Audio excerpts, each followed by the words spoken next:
Welcome di Ceritanya Talk Show.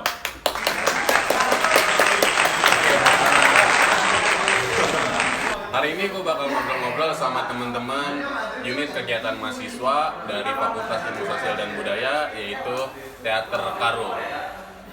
Abang-abang ya.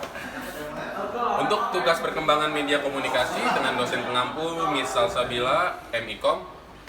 Oke, gua akan ambil judul jadi keberanian kelompok Teater Karung untuk mengadakan pementasan setelah 2 tahun pandemi, kayak gitu.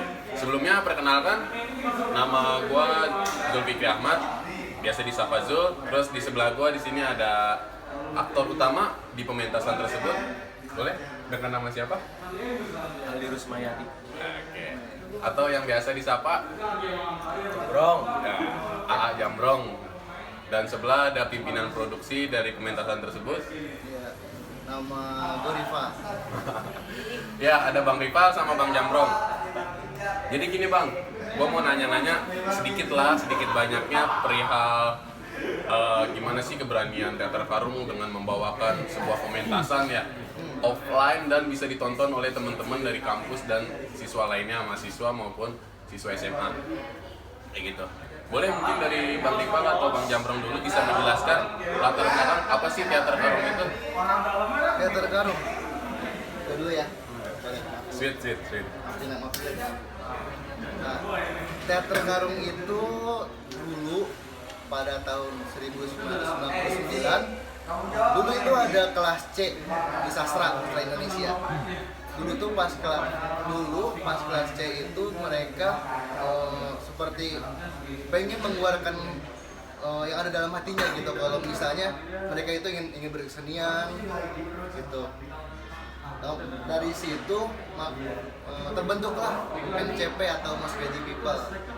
Nah, dari Most Crazy People setelah berlalu waktu, pas tahun 2003 itu organisasi kami diresmikan lewat pementasan Gembira Sang Mucikari. Nah, tanggalnya itu 13 Juli 2003. Ya, 12 Juli 2003. 13. Jadi gitu ya. Teater Karung itu bermula dari Most Crazy People. Tadinya kelompok juga tuh. Jadi Iya. seperti kelompok kalau kita mata kuliah yang lintas budaya atau mata kuliah budaya dari satu kelas bernama Most Crazy People atau biasa disingkat MCP. Iya, MCP. Terus diresmikan oleh kampus atau oleh fakultas pada tanggal 13 Juli 2003 dengan pementasan Tunggila Sang Mucikari. Iya, begitu. Oke.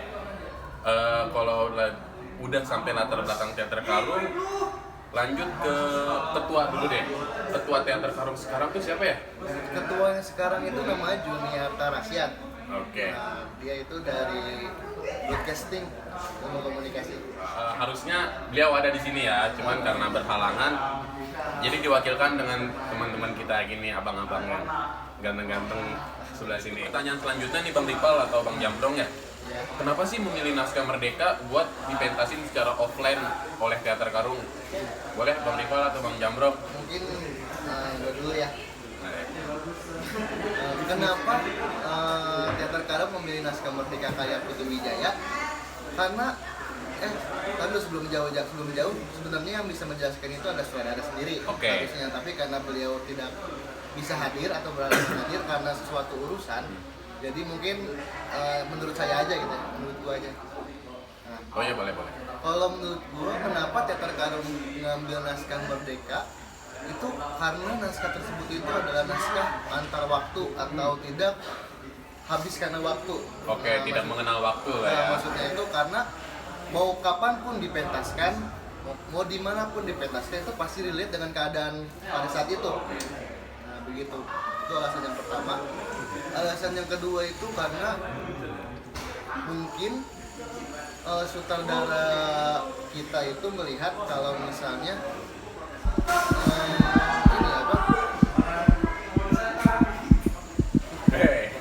Gue ya. Di mana tuh? Nah, mungkin karena sutradara kami itu melihat kalau misalnya di dalam unsur-unsur bukan unsur ya, yang ada di dalam naskah itu mungkin sangat relevan mungkin ya, cocok dengan keadaan sekarang. Ya, itu Kayak gitu beda seperti dari yang pertama. oke. Jadi kurang lebihnya kenapa memilih naskah Merdeka?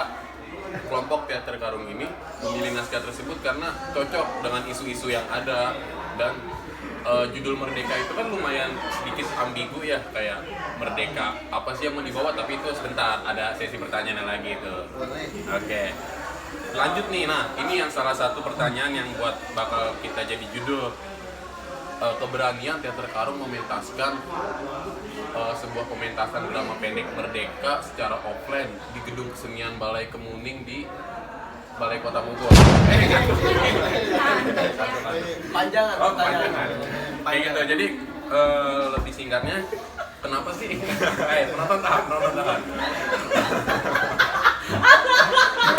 Lucu. Oke, lucu. boleh. Jadi secara simpelnya, kenapa sih teater Karung berani pentas secara offline? Kalau kita tahu sendiri kan kita udah 2 tahun ini pandemi, terus kegiatan masyarakat dibatasin, apalagi buat yang namanya keramaian kayak gitu, atau lagi kita bergerak di seni pertunjukan entertain kayak gitu. Jadi lebih simpelnya, kenapa alasan teater Karung berani mementaskannya secara offline? Mungkin kembali ke Abang Riva selaku tim promo. Sebenarnya saya nggak terlalu butuh ini juga sih. Bercanda. Alasan kenapa teater Karung itu berani mengadakan pementasan secara offline tentunya Ya, itulah. betul. Yang pertama, kita melihat situasi dan kondisi dulu. Yang pertama, itu karena kita melihat pada saat itu tuh kalau misalnya pandemi itu udah mulai menurun, kita melihat dulu. Nah, terus yang kedua itu karena kita itu dari teater Karung itu udah gelisah karena selama 2 tahun ini nggak ada pementasan lagi. Oke. Nah, terus juga belum selesai. Oh, belum selesai. Ya, belum selesai. Iya, maaf. Terus yang ketiga, ya kita itu dari teater Karung pengen menjadi kayak penggerak di kesenian di Kota Bogor. Kalau misalnya kita tuh bisa loh buat bikin kegiatan, kenapa kalian enggak? Itu sih sebenarnya. Oh, jadi kayak gitu ya. Jadi teater Karung ini memberanikan diri menjadi pionir atau yang apa ya bahasa bagusnya tuh? Kayak penggerak lah. Iya, penggerak. Pemantik. Iya, pemantik seperti korek api, bukan mantik api tapi. Oh, enggak, pokoknya ada sesuatu. Jadi pemantik kelompok-kelompok teater lain atau kelompok kesenian lain untuk berani pentas kembali gitu, secara offline dan bisa ditonton oleh teman-teman mahasiswa atau siswa-siswa SMA, SMP dan orang-orang lain pada umumnya gitu ya. Oke, selanjutnya boleh lanjut ke berapa lama sih teater Karung menyiapkan proses pementasan ini hingga dapat dikemas dan sudah cukup untuk dipertontonkan oleh masyarakat? Saya lagi nih. Iya, selaku tim pro. Kalau teater Karung sendiri itu menyiapkannya itu selama mungkin 3 bulan. 3 bulan? 3 bulan. Nah, tadi saya dibisikin dari 8 September. 8 September 2021. Kenapa kita mengambil jangka waktu yang panjang padahal bukan cuma sih, karena walaupun ini tuh pementasan drama pendek, kita itu cukup kesulitan dengan namanya izin. Oke. Mulai dari izin orang tua, mulai izin si gedung tersebut.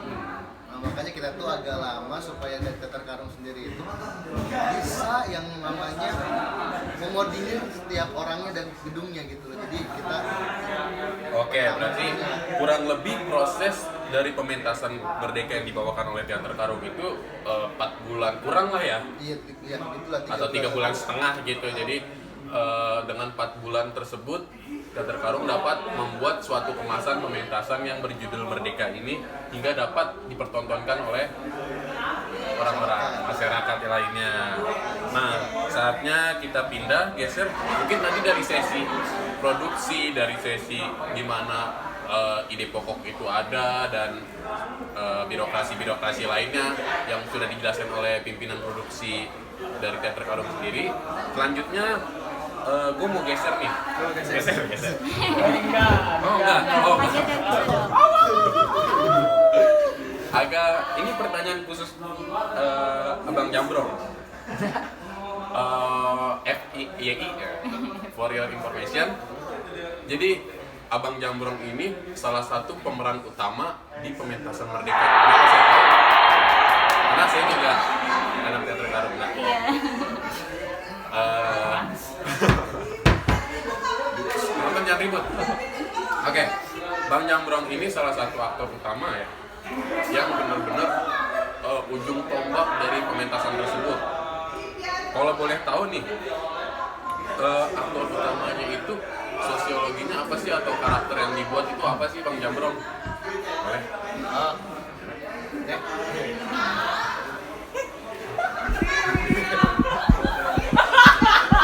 Kawan. Relax dong. Oke, jadi gini nih teman-teman. Oke. Ulah dulu. Sosiologi. Jadi berarti itu bagaimana caranya membentuk karakter itu? Ya, Apa tuh betul. bagaimana sih? Oh, dari Lebih bisa ke situ, bisa juga menjelaskan misalkan sebagai apa sih aktor utama ini, lebih ke pekerjaan dia kayak gitu. pasti kalau yang udah nonton Teater Karung kemarin tahu bagaimana pekerjaannya dan bagaimana kesehariannya. Pasti tahu. Jadi ini untuk yang nggak tahu aja ini mah. Asik. Anjay. Jadi nama tokohnya itu adalah Ahmad dan mempunyai satu istri dan satu anak. Hidup di lingkungan yang di sampingnya orang miskin, di kanannya orang susah juga gitu. Jadi karena itulah Ahmad berpikir kritis bagaimana cara menghidupi semua orang yang ada di situ. Tapi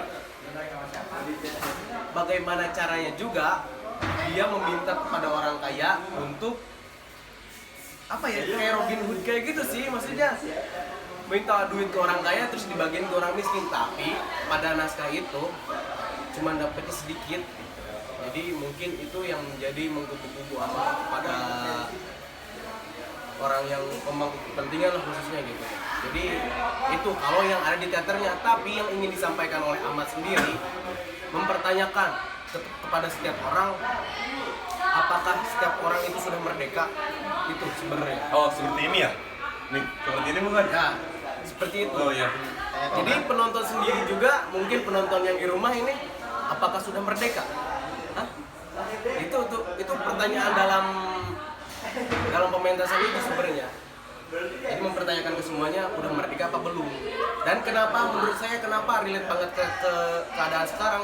Mungkin pandemi itu membuat kita tidak merdeka, tapi Teater Karung dengan mementaskan naskah merdeka, mungkin itu salah satu jawaban untuk merdeka. Keren sekali jawaban dari Bang Jambrong. Jadi kurang lebihnya karakter Ahmad ini adalah seorang yang mempertanyakan bagaimana kita sudah merdeka, karena beliau sadar ya, di kiri kanannya atau di tetangga mereka itu terdapat banyak orang yang belum merdeka dalam artian dari segi ekonominya, terus pekerjaannya dan hal-hal lainnya kayak gitu.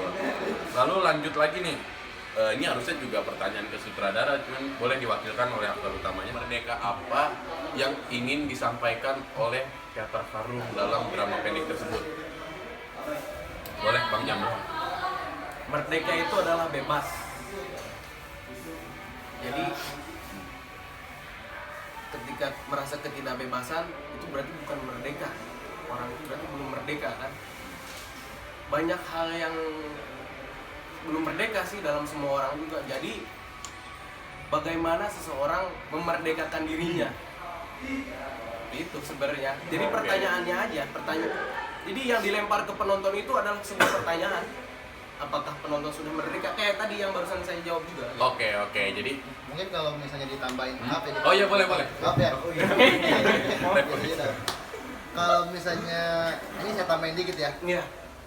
Teater Nah, Karung. udah. Lucu ada. Ya.